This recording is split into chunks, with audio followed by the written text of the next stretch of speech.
Meet the movie press. We have so much to talk about this week. Wonder Woman, M. Night's take on Tales of the Crypt is dead, murder on the Orient Express trailer, Adam Wingard's going to direct Godzilla vs. Kong, and there's so much more, plus a very special guest host. See you in a minute. Welcome to Popcorn Talk, featuring movie discussion, news, and interviews. Popcorn Talk. We talk movies.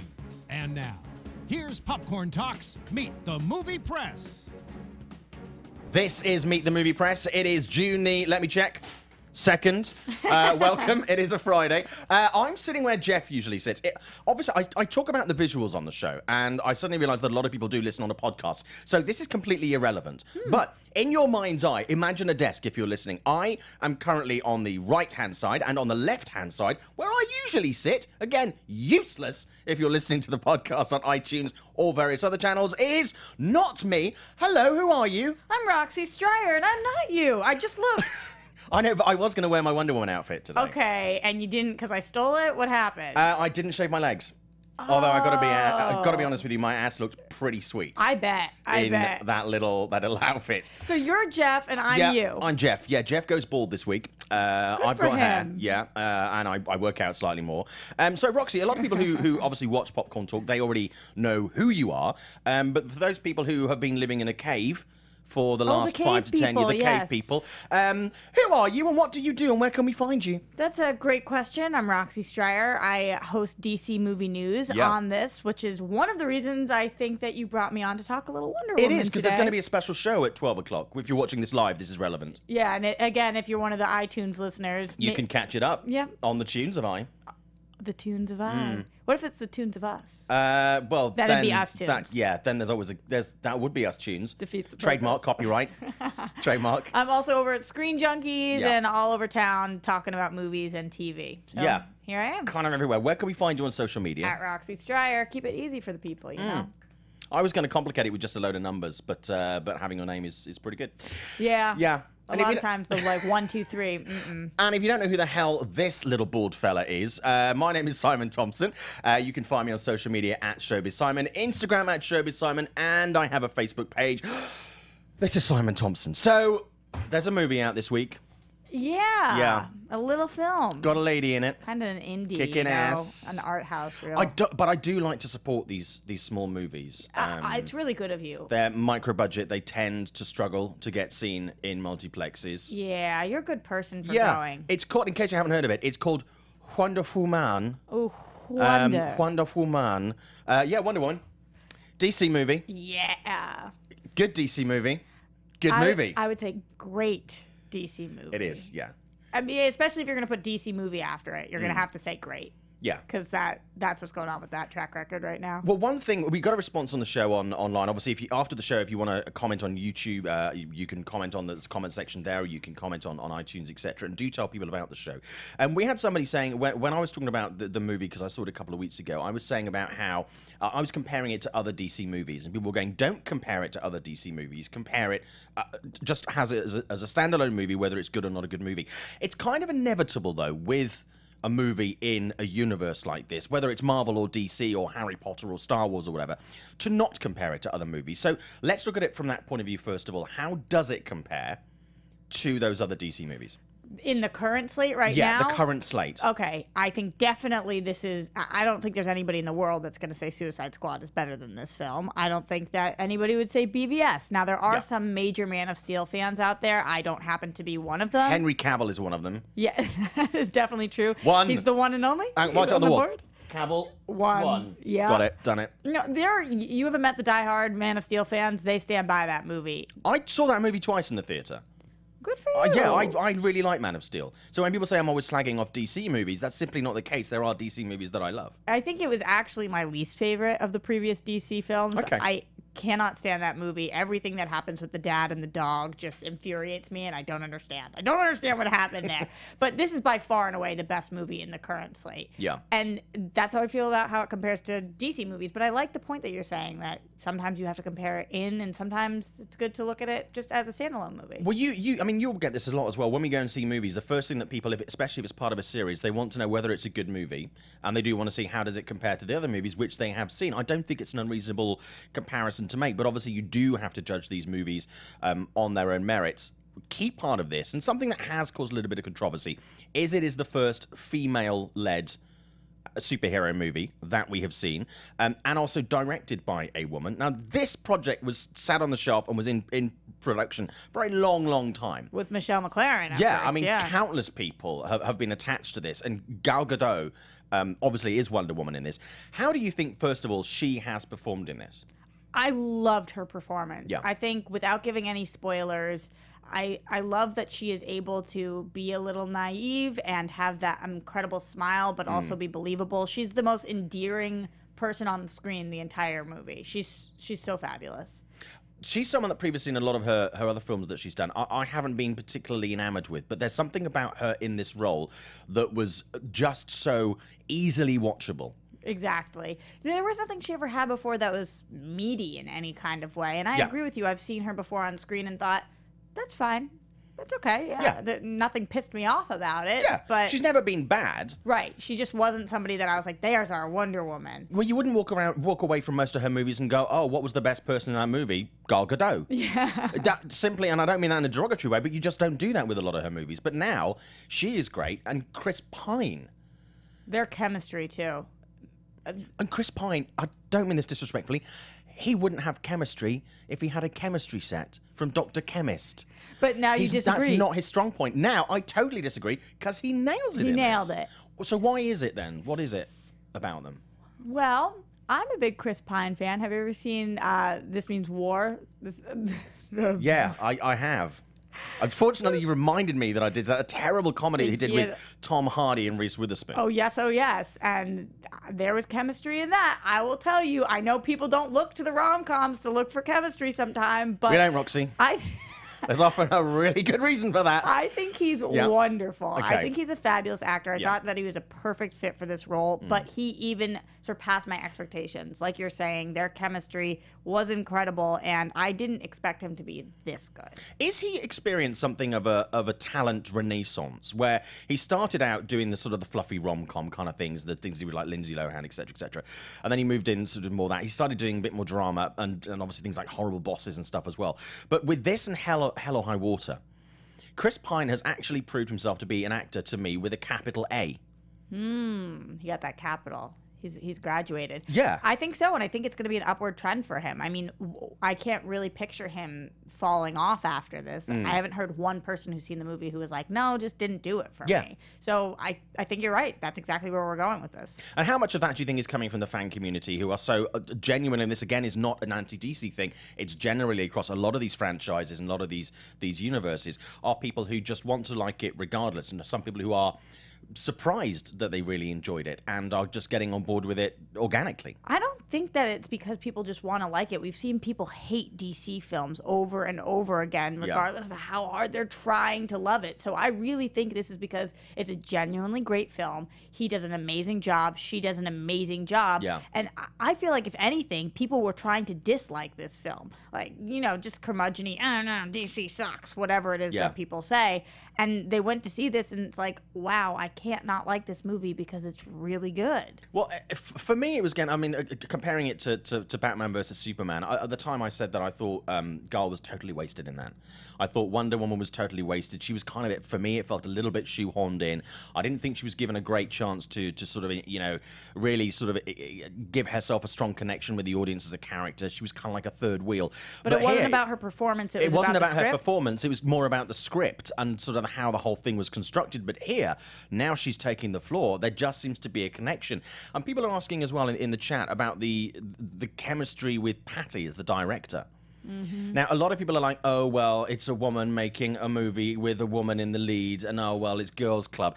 I think there's an element of that, but also I think there's the element that Patty has brought something out in Chris as a female director that has brought out an emotion and a sensitivity and a vulnerability in both the female and the male characters that this kind of sausage fest that we tend to have just in the industry in general needs. Yeah, I can't. And that's what's missing from the universe. Can you imagine how long we'd be sitting here if I talked about every male that's directed a male actor and was like, those are all bro movies? Yeah, it's a really ridiculous comparison. Like every single movie is that. That is every movie except for the tiny 1% where we actually got a female director to direct either a man or a woman. So I can't even listen to those comments because it's like, what the hell are you talking about? Yeah. But when you mentioned the Chris Pine thing, that is really interesting that somebody like Patty Jenkins, who was able to pull out that performance from Charlize Theron and who is able to pull out that performance from Gal Gadot, is now also, we're seeing she can do it with other sexes, which is wonderful because I do think she has a massive career in the DCEU and outside of that, and not just in female-driven scripts. But also with the male protagonists here, the male bad guys, there was something about them that was handled differently, I think, to how a male director might have handled it. How much say do you think she had in hiding some of the reveals? You know, how she kept a lot behind the curtain. I mean, I can imagine that she would have had quite a lot of... I think it probably is a two-pronged thing. I think she would have had... They had a lot of faith in Patty. I mean, even at Comic-Con last year, we saw how much faith they had in her as a helmer and someone who's going to present this product. But I think also Warner are very careful about certain things in their reveals, about if they know they've got a good product, they want to try and keep it a little back. I think they've learned from Suicide Squad, where they put a lot out there quite early on. There was and basically by the time the film was released, it felt like a completely different film to what we've been sold in the early Suicide Squad stuff. To this, the whole role of the Joker, etc., etc. So I think some of it would have been her, and I'm really glad that if it was her, she did that, because there's lots of things about this movie that I went in there not knowing and not expecting. This is also one of the few. It's not a spoiler, but it's got more than one protagonist. And to me, that can go horribly wrong in this kind of comic book movie. There are very few that have worked where there's more than one protagonist. Right. And this worked for some reason. Yeah, absolutely. I was only asking because you're talking about how she handles males in the film, and I think that it was interesting how in marketing, Chris Pine did take such a backseat, and the other males in the film did take such a backseat, and I wonder if she had anything to do with that. I don't know. I mean, I think also it's a Wonder Woman movie, and it's very much Wonder Woman. I think we saw it, say, to compare it with like Iron Man. And I think especially as even though she has been in a movie previously, this is an origins tale for Wonder Woman. And so I think it really does have to be all about her. And I think to be able to stand up, every point that Patty Jenkins has made, either before, during, or after the movie, every rhyme and reason for every single thought and action that she's done has had a really solid thought behind it. Yeah. You know, there's a absolutely. solid reason for every decision she has made. And she could back that up. And I think with that conviction and that understanding of the material, and she had a great understanding of the cast, the amount of time that she took before actually even making the movie. I mean, Patty would fly around the world to meet with people for dinner, even before they'd seen a script. She pitched it to Chris before he'd seen a script, drew out the character, drew out what she thought he could bring to the character. She thought this through.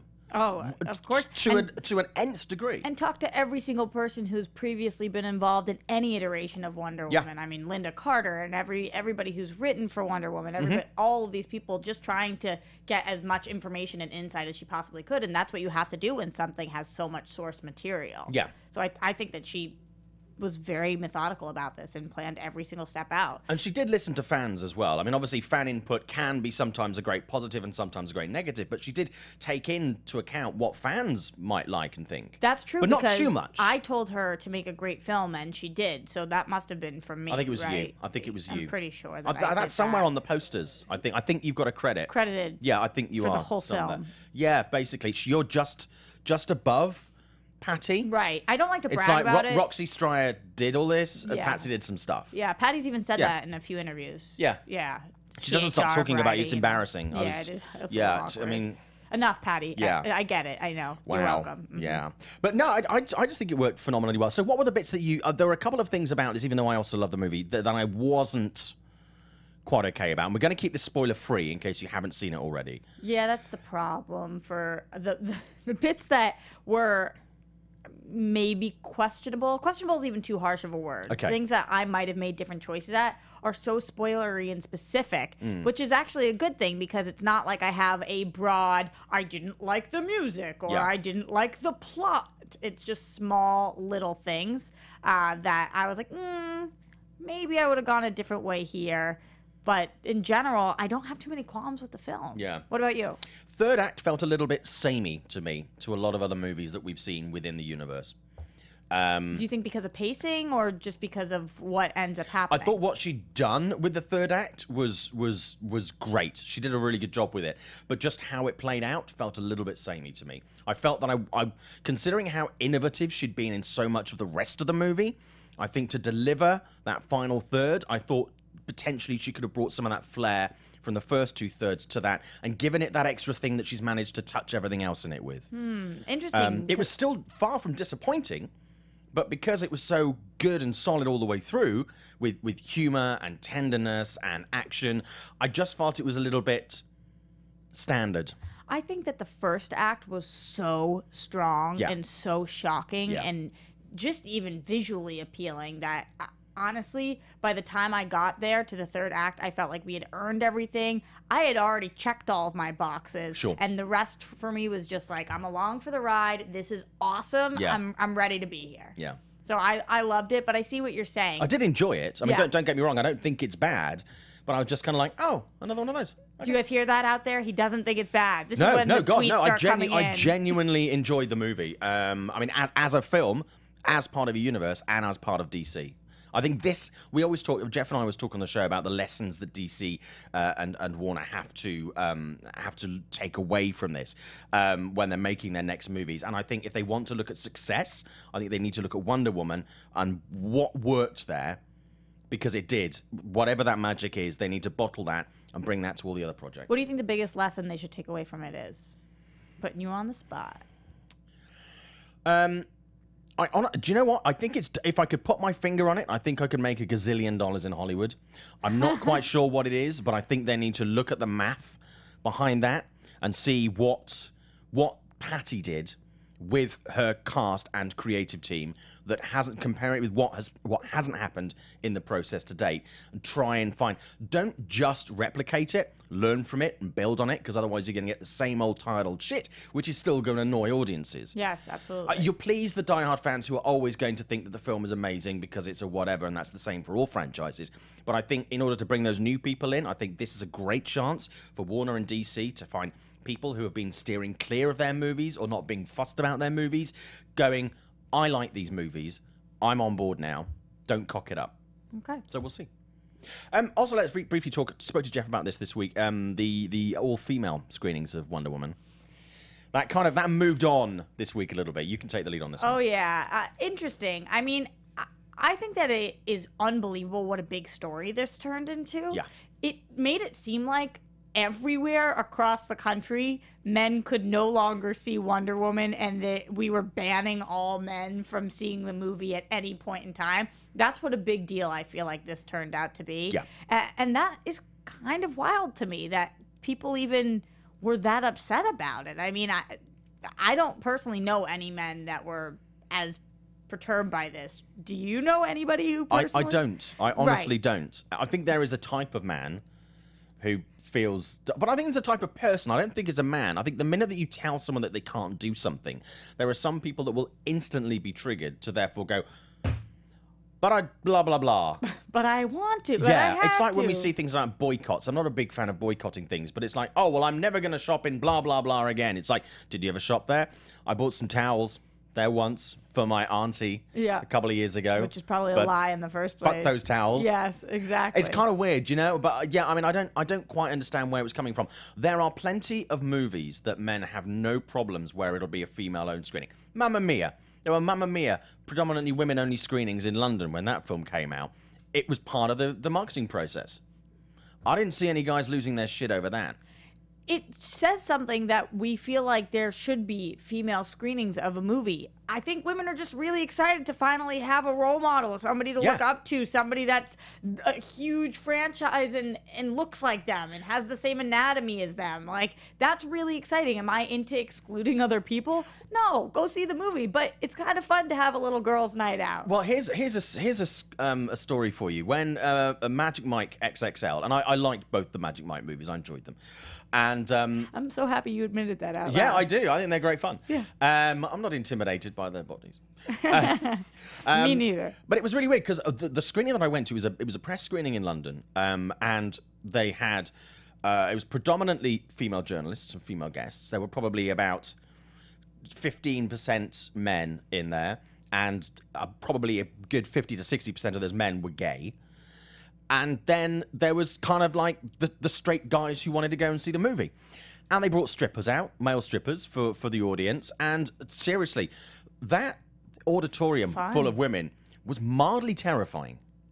Because they were screaming, hooting, hollering. Screaming, hooting, hollering. It was mildly terrifying. So I'm like, if women want to get together and watch a movie together in like 1 or 2 or 3 screens around the entirety of America, that's 50 fine. states that we have. Yeah, just go to another screening. Chances are, in the multiplex where you're buying your ticket, there's another screen showing that movie maybe 15 minutes later. Right. It was wild. And then to the extent that it got crazy, that letter that was written to the mayor of Austin being like, I'm never coming to this city. Yeah. I think that all people should boycott this city. Name one thing that women have ever invented. Are you kidding? And finally his response, which was like, ooh, from man to man, I don't want to embarrass you, but I'm going to let you finish. But it was incredible. I just feel like the whole world needed to read that letter and see how outrageously ludicrous people sound when they're up in arms about this. Yeah. Do people know what's going on in the world? Like, that's what you're pissed about? Yeah. That's what you're angry about.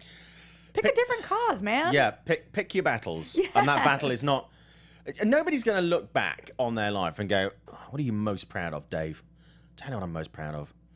Being a dick about women watching Wonder Woman together. Yeah, I really did a good job there. Stuck it to those women. Oh, yeah. Well, the one who created me. Never went out back to of them. Austin ever again. Yeah, no. Screw Austin. They let ladies watch a movie on their own. Worst But place we do this ever. all the time, though. Guys, we watch movies at home. It's like my wife will go out and I'll like get some of the guys around and we'll watch a movie. And it's like, because it's not a movie that my wife would want to watch. It's like, it's fine. She doesn't pick it outside the house. She's not writing a letter to the mayor. No. Well, yeah, no. Nothing, no. She would protest if I made her watch Magic Mike, because that's her idea of hell. But there you go. So yeah, so it's, I just find the whole thing quite baffling. I mean, you are entitled to voice your opinion, 100%. That's in the Constitution, First Amendment.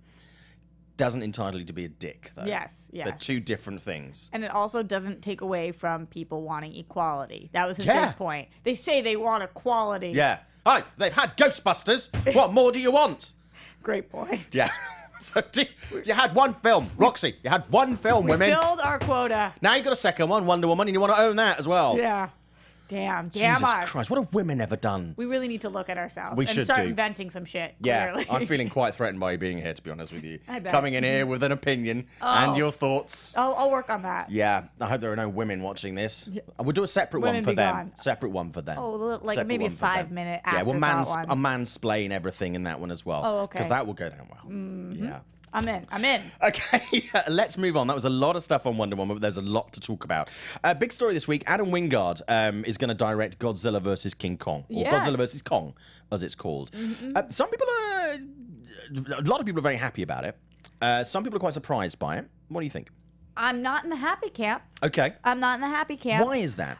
He just hasn't proved himself to be. This is a hard franchise for me to get excited about anyways. Yeah. Anyways, and he is not my favorite. I just think he's okay.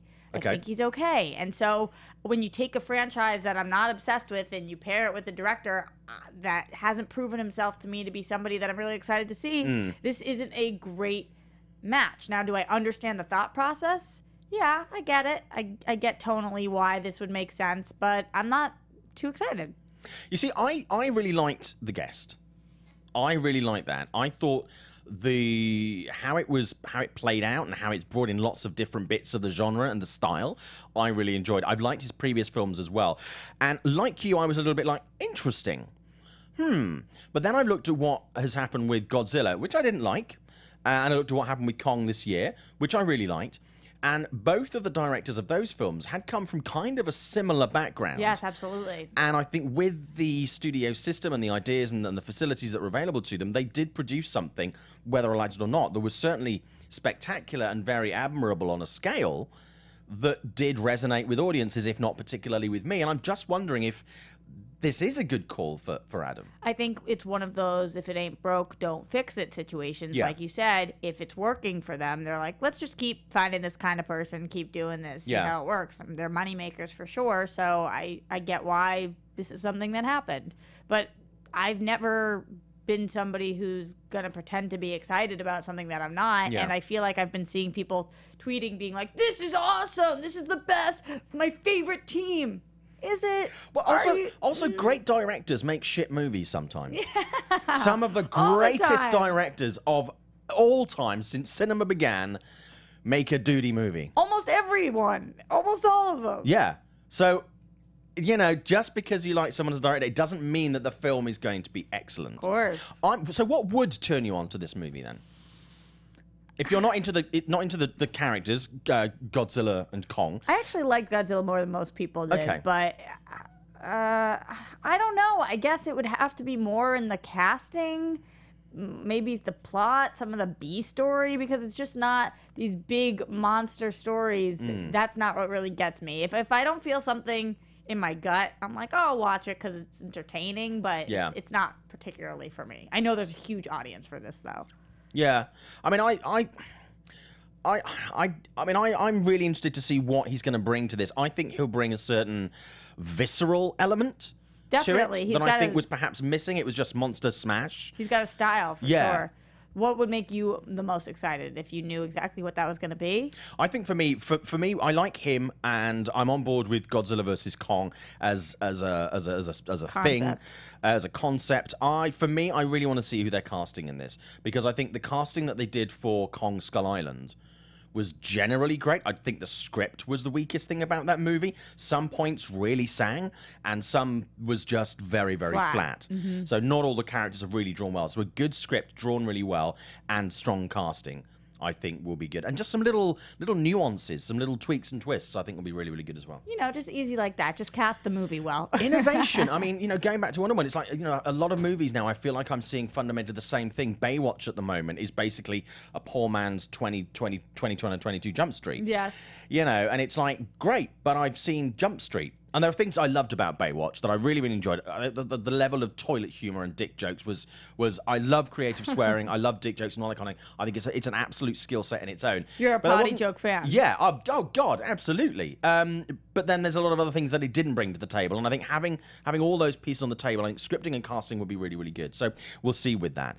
But also, staying on monsters, Godzilla, King of the Monsters, Thomas Middleditch from Silicon Valley has joined this week. Yes, which is great. And just like what we're talking about right now, casting is important. So having some really talented, skilled actors that have chops, that can't hurt. Now, I love his work on Silicon Valley. Not so keen on his work on the Verizon adverts. Are you going to hold that against him? Well, I'm not a Verizon customer, so he's clearly not resonating with me. Damn. Because, I'm sticking with T-Mobile. Hear that, Verizon? You're sticking with T-Mobile? T-Mobile. That's where you're at? I get a good deal. And I get T-Mobile Tuesdays. Oh, They should now buy a read on the show, because that was not I didn't know I was advertising. sitting in a room with a T-Mobile guy. Yeah. You guys don't get service We can anywhere, talk cell man. phones later. Yeah. That's awesome. But I like him, and I think he's going to bring something that potentially we haven't really seen him do a lot of drama. He has his serious moments on Silicon Valley. Yeah. And I think he delivers dry comedy really, really well. So we don't know what his character's going to be, but I think certainly having him in the mix could be, you know, an interesting element. I think it'll bring something quite fun to it. Kind of like, you know, the control room in Jurassic Park, the original movie, and you have all the different characters in there. And I'm kind of like, let's have him as like that kind of, quirky, sciencey kind of guy, or business kind of guy, potentially Weasley bad guy, that level of, you know, minion. Do you think you could see him going dark? I don't think so. I don't think he would have that. I don't know if he has that gravitas. I think that might be too much for him. I mean, I love to see actors who are so, like, sort of, you know, sweet and nice, and they have a certain thing, and a little then quirky. going completely the other way. Yeah. I love that. You know, like we saw with for Bates Motel, Freddie Highmore. Freddie was always playing, and I have another story about this, but I won't bore you with today. When he was doing, like, you know, the nice kids in movies kind of roles, and then it was like, hey, Norman Bates. You know, just totally switching. I love that kind of thing, but I don't think we're going to see it with Thomas. Another bit of casting that that was sort of talked about this week was Millie Bobby Brown auditioning for X-23 in Logan. Did you see this news? She's my favorite of all time, and She's awesome. And while I think the casting on that film was perfect, I could totally have seen this being the best audition, the best thing that ever happened since sliced bread. What's better? What is better than Millie Bobby Brown? Well, you see, I had exactly the same thought process. And then I was like, I think something for me that worked... You already had a lot of big names in that movie. And because obviously she is super hot right now because of Stranger Things and a few other projects, I kind of like the idea that X-23 wasn't another big name. It was someone quite new. Because I think, and I've spoken to Jeff about this previously, I think sometimes when you want to create a character that has to be a very dynamic character, has to come through, it is sometimes better to have someone who doesn't come with any baggage, who doesn't come with any previous sort of well-known projects and that kind of thing. So you go into this completely clean. And I think if she'd have come to this, I mean, she would have filmed it around the time that Stranger Things was taking off, so she wouldn't have had that when she was cast. But I think that the way that it turned out was probably for the best. And I think Logan was then more about Hugh Jackman than it was about anything else. And I think if she was X-23, would have taken away from that. Also thinking about, and I know this is such a weird point to bring in, but thinking about her as a human being, because she is somebody I've met multiple times, and she is a doll of a person. Yeah, this she's is a girl awesome. who wears Cinderella dresses that go out, that sings every word to Beyonce, that has the cutest little voice of all time. Yeah.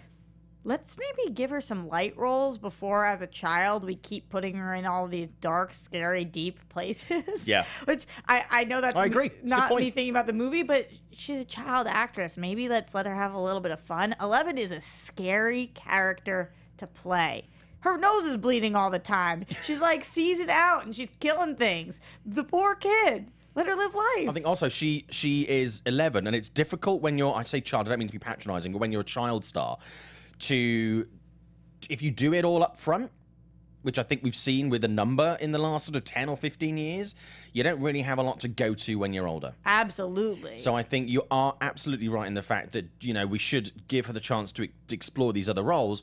But I think if you do get associated to that, you don't want to become what we certainly had in the 70s and 80s and 90s with someone becomes a scream queen. You're a scream queen, or that's who you are. You're the crazy lady, or you're the woman that's in a tumultuous affair relationship kind of thing. You don't want to get typecast with that. And I think because I think she does have so much to offer in so many ways, I would like to see her have perhaps the career of an Anne Hathaway. That kind of longevity and depth of roles and difference of roles and stuff like that. So let's not crush her soul yet, maybe. Maybe not crush her soul. 13, I think, is when you start to. Well, in the Jewish religion, that's when you become a woman. So well, that's the when perfect time. But it's just kind of. For me, she would have been awesome. But I just think it wouldn't have been the right choice. No question about that. She would have murdered that role. She would have been incredible. But it was already amazing, and it's good to give opportunities to multiple people. Similar person, but older. Haley Steinfeld. Yeah. Who I interviewed for the first time when she did True Grit, which is a film I really enjoyed, and I knew she was going to do so well. How was she in person? Amazing. Really? She was like 11, 12 then, I think. She was just absolutely... I walked out of the room going, oh my God, you're awesome. And she is now... She's had some hits. She's had some misses. I think she was completely wasted in Pitch Perfect 2. Yes, I saw Pitch Perfect 2. As you should. Because you didn't like love it? I love it. Well, it was fine. Not as good as the first one, but I did enjoy it. It's not as good as the first one, but how can you not have a smile on your face while watching? Well, you could be an asshole. That's not true. enjoy it. That's not us. But yeah, no, we're not assholes. But Haley Steinfeld is now going to do certainly lined up to do the Transformers spin-off, the Bumblebee movie. Yeah, which is interesting because with her career, after Edge of 17, I feel like people are taking her... Great movie that not enough people saw, by the way. Not enough people saw it, and people are taking her super seriously. Yeah. And then something like this, I'm like, is she going the franchise route? Is she going to be that person, that face that we keep on seeing? This is another thing that I couldn't get myself too excited about, honestly. I was disappointed for her. Yeah. I mean, I get it. It's going to be big bank, and it's going to be a movie that's going to do well. I would assume because it's a Transformers movie and they generally do well. Yes, they do. I mean, even though they're not very good. Because you guys are seeing them, and I'm part of you guys. It's all those all-male screenings of Transformers. Yeah. You should. Have you guys ever even invented anything, bruh? Did you? So. Did you? I don't I think, don't think so. Well, the women were being so intimidating that they kind of did all the stuff before we could get to it. We would have. That's true. You know what men invented? Transformers. That's what you we did. And we are eternally sorry for that. Mm-hmm. Only kidding, Transformers fans. Millions of you. I actually don't dislike Transformers that much. I've seen all the Transformers movies. I have some fun I don't know watching.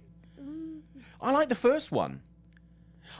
For me, the Transformers, I just find them, I mean, they're great, but they're just monsters fighting, robots fighting, and it's just loud. Oh, it's really loud. I know I sound like I'm 90, but it's just, the first time I did the Transformers ride at Universal Studios in Hollywood, I had to ride like 3 times, because I was like, I don't know, I literally don't know what just happened. That was a lot of much shouting going on in that ride. and a lot of movement. Yeah. Yeah, and not enough Megan Fox, and definitely not enough Shia LaBeouf. Golden rule, not enough. I'd go with not enough Megan Fox. Definitely not enough Shia Even LaBeouf. Shia LaBeouf would go, I think there's a little bit too much of me right now. He should host that ride, and it would make it better, too. Oh my God. Yeah. Just do it! Everyone like, is this performance art? Or is this like a really What is happening? meta sequel? Can you imagine if he just walked out seeing him there?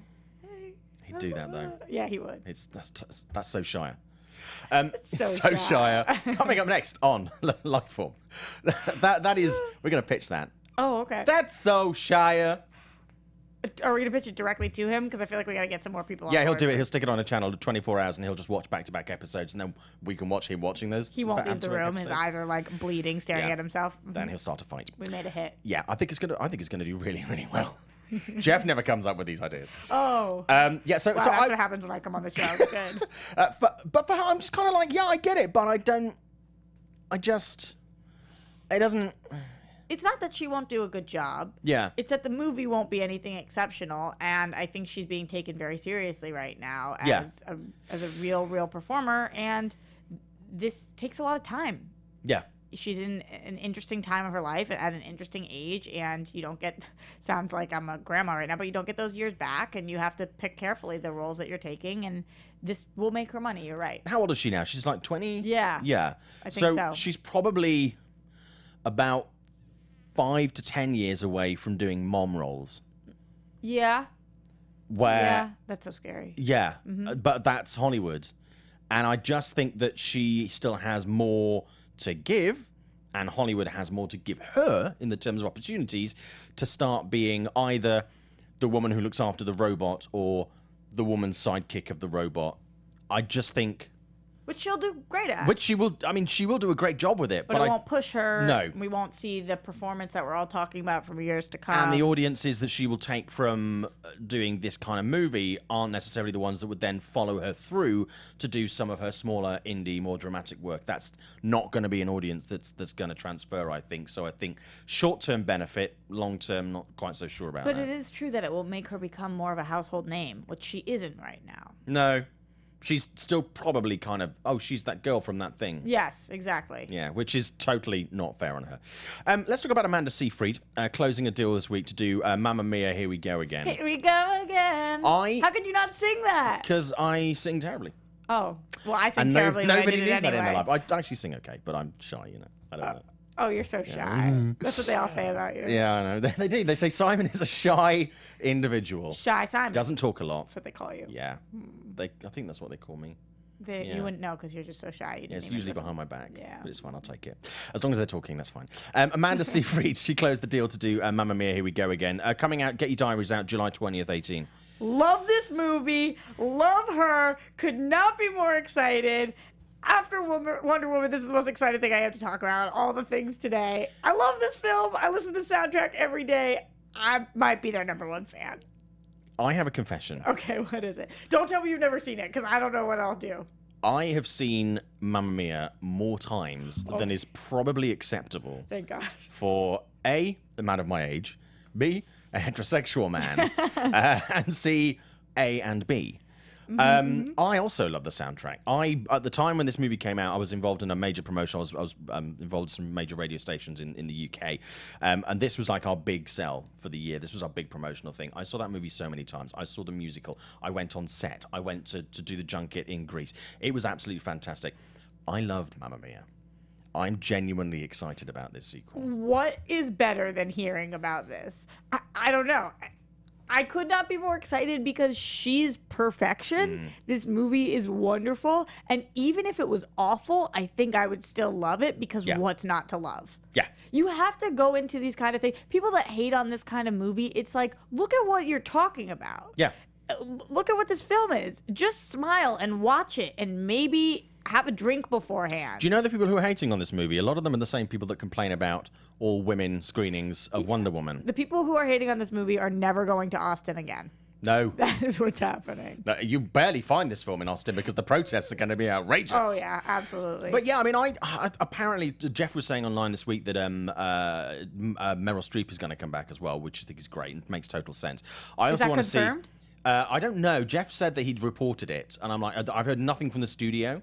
So, not that I don't trust Jeff. I do trust Jeff, and I would think that she would because it was a massive success for her. And why not? But how many of the other characters do you want to see back, or do you want to see it go in a different direction? Because I love Julie Walters, one of my favorite comedians from the UK. I absolutely adore her. And is it Jeremy Jordan that's in it? The guy that's on Supergirl right now? Is that who the guy? I haven't seen. No, it was the guys on Preacher, Dominic. Oh, Dominic Cooper. Yeah. That's who it is. Oh, okay. They look kind of similar. Yeah, he's awesome. I forgot. It's just getting me more excited. It's probably been like 3 years since I've seen this film. I have to go watch it again. I want terrible singer Pierce Brosnan to come back. Why?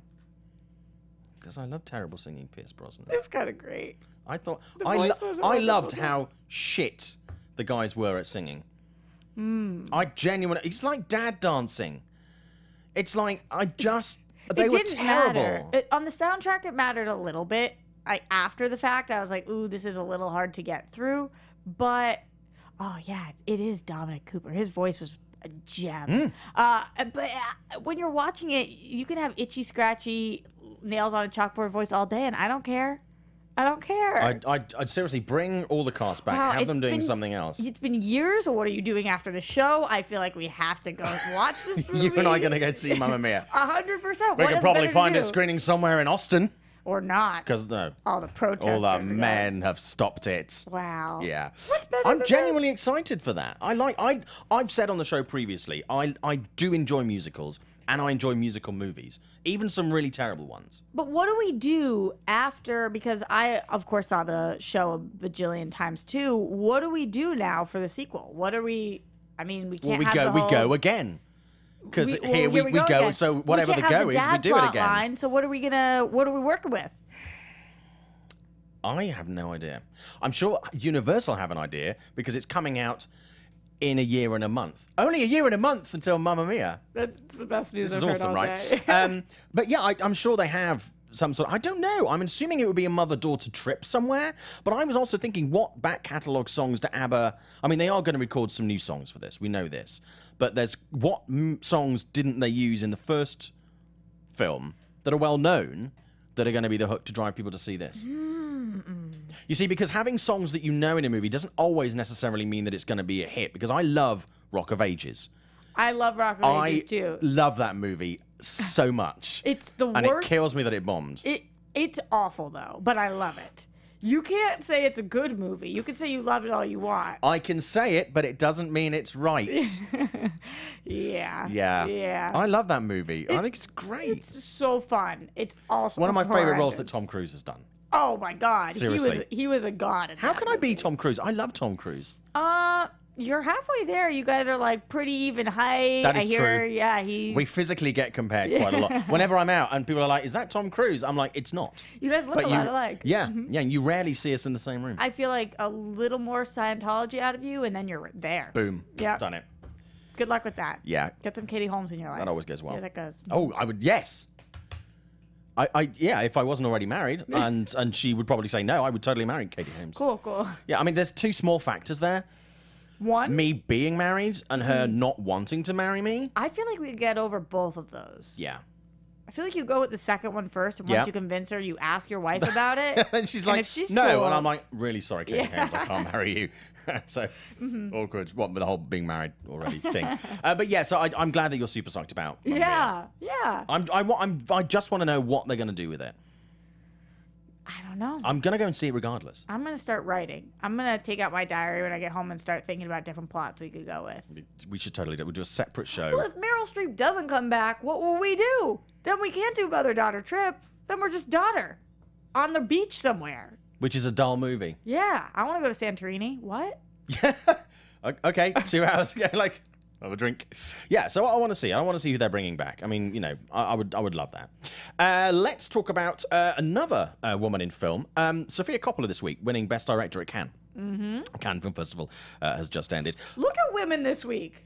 It's doing stuff, man. Inventing What have they things. ever done until now? This was the first week in the creation of mankind that women came to play. What took you so long? Yeah. It's 2017. Yeah, you know, we got there though. Have you been doing your hair? Yes, the whole time. And Yeah. our makeup. And their makeup and Yeah. talking about But didn't boys. we look so pretty?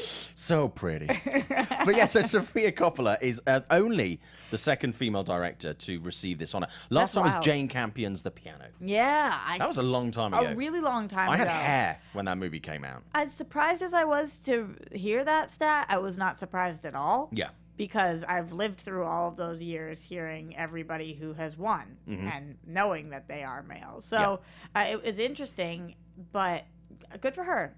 Good for her. So- She's also had an interesting career, though. She's had a very interesting. I mean, I've loved some of her work, and I'm looking forward to seeing The Beguiled next week. Big fan of Godfather 3.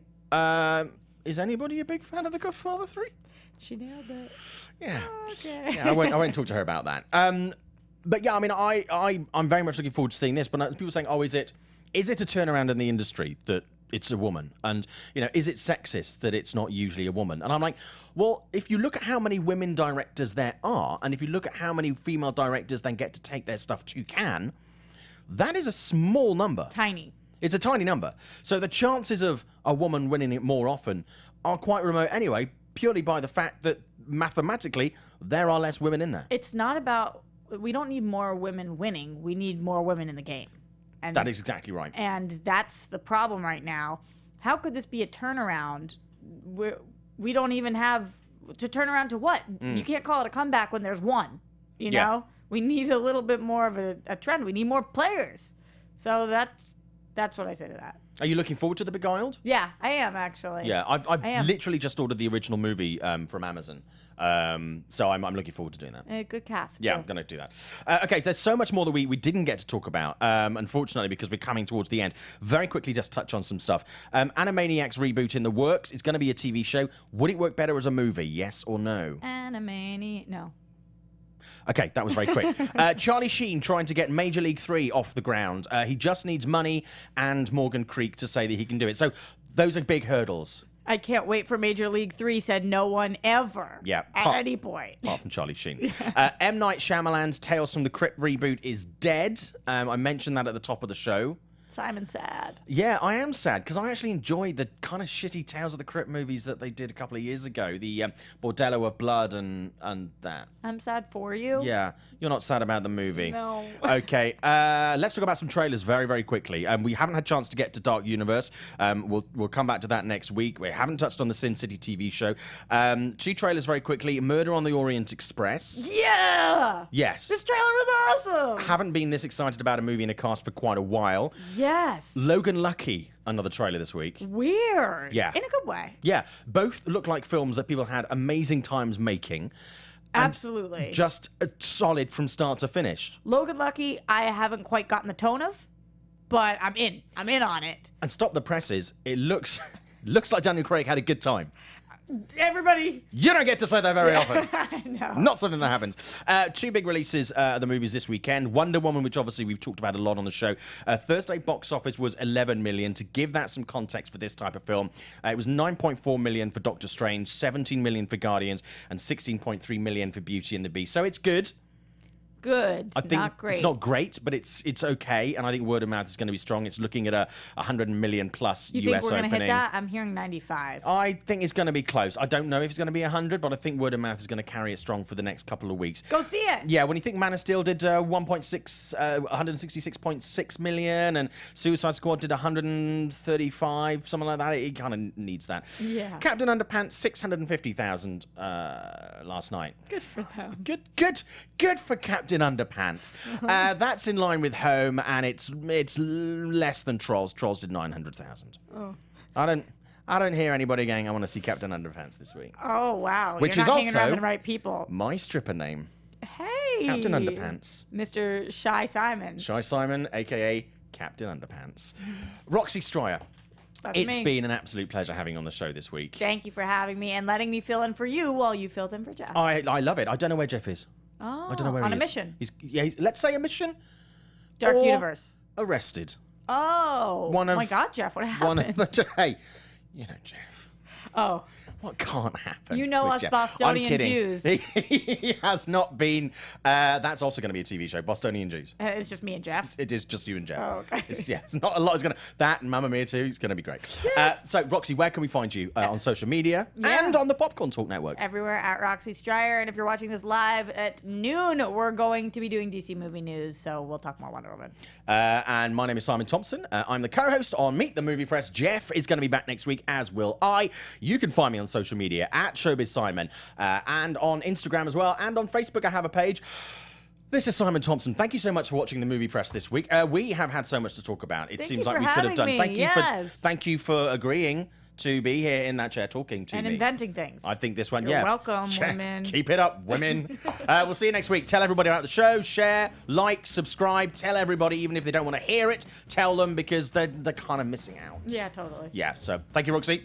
Thank you, Simon. From producers Maria Menounos, Kevin Undergaro, Phil Svitek, and the entire Popcorn Talk Network, we would like to thank you for tuning in. For questions or comments, be sure to visit popcorntalk.com. I'm Sir Richard Wentworth, and this has been a presentation of the Popcorn Talk Network. The views expressed herein are those of the hosts only and do not necessarily reflect the views of its owners or principals.